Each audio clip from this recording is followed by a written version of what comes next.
manajemen atau administrasi asal Prancis, yaitu Hendrik Fayol.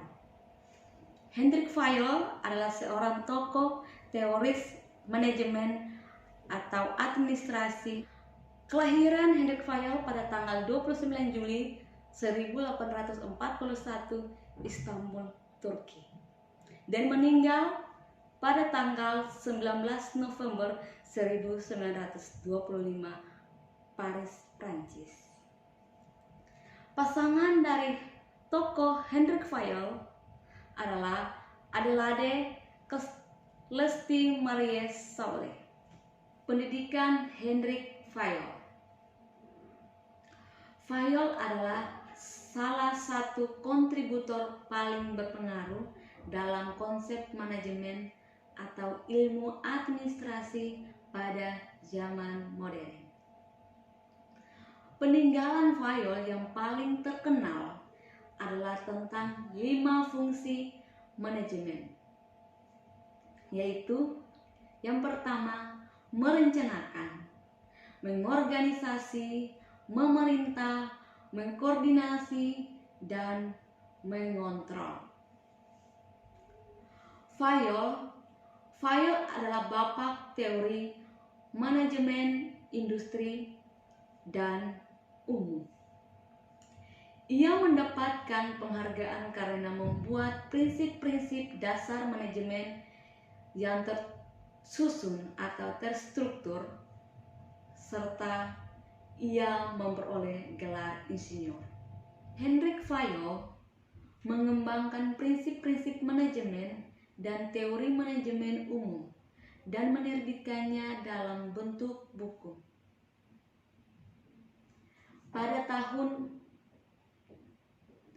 Kemudian diterjemahkan ke dalam bahasa Inggris pada tahun. Teori Hendrik Fayol menyatakan bahwa semua organisasi memerlukan proses atau fungsi rasional yang sama. 14 prinsip Hendrik Fayol. Yang pertama, pembagian kerja. Dalam organisasi, pembagian kerja sesuai dengan latar belakang, kemampuan dan pengalaman anggota. Keseimbangan wewenang dan tanggung jawab. Kemajuan organisasi tentunya bukan hanya kemajuan dari segi keuntungan saja, tetapi kemajuan dari anggotanya juga. Ketiga, disiplin.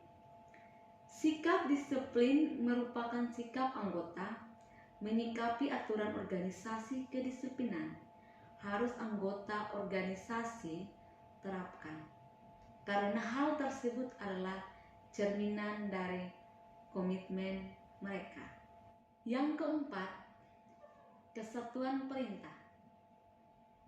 Organisasi harus memiliki kesatuan perintah yang jelas dan terarah.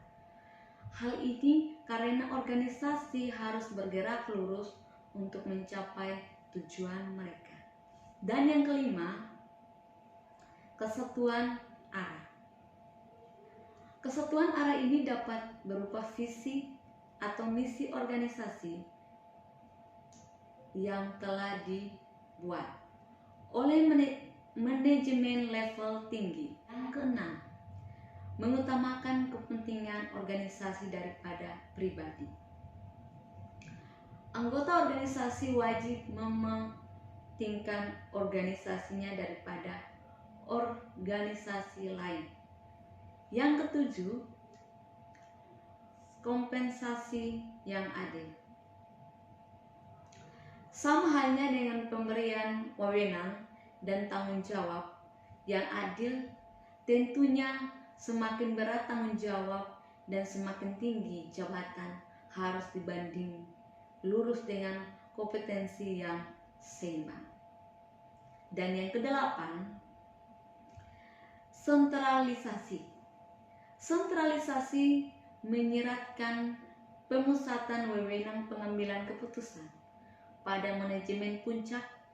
Yang kesembilan, pembagian otoritas kerja. Manajer harus dapat membagi otoritas kerja sesuai dengan porsinya. Hal ke-10, tata tertib. Anggota harus bekerja secara tertata dan tertib. Yang ke-11, keadilan. Organisasi harus menjunjung tinggi keadilan tiap anggotanya. Manajer sebagai pihak yang mengawasi kinerja para anggota harus adil dalam memperlakukan mereka dan tidak memihak. Ke-12, stabilitas masa jabatan anggota. Kemampuan seseorang untuk memproses pekerjaan akan selalu beriringan dengan masa pengalaman. Dan yang ke-13, inisiatif.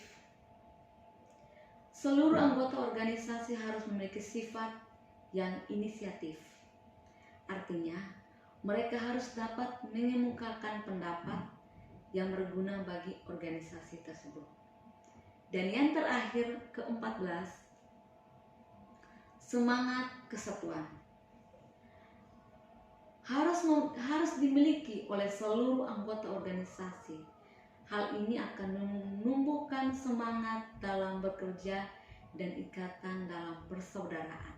Ya, jadi kesimpulan dari biografi Hendrik Fayol, dalam menjalankan proses manajemen suatu organisasi, ada baiknya kita mengikuti prinsip-prinsip yang telah ada. Hal ini untuk mengatasi tingkat kegagalan dalam berorganisasi dan meningkatkan nilai efektivitas maupun efisiensi. Semoga video ini bermanfaat untuk para pendengar dan terima kasih. Dadah.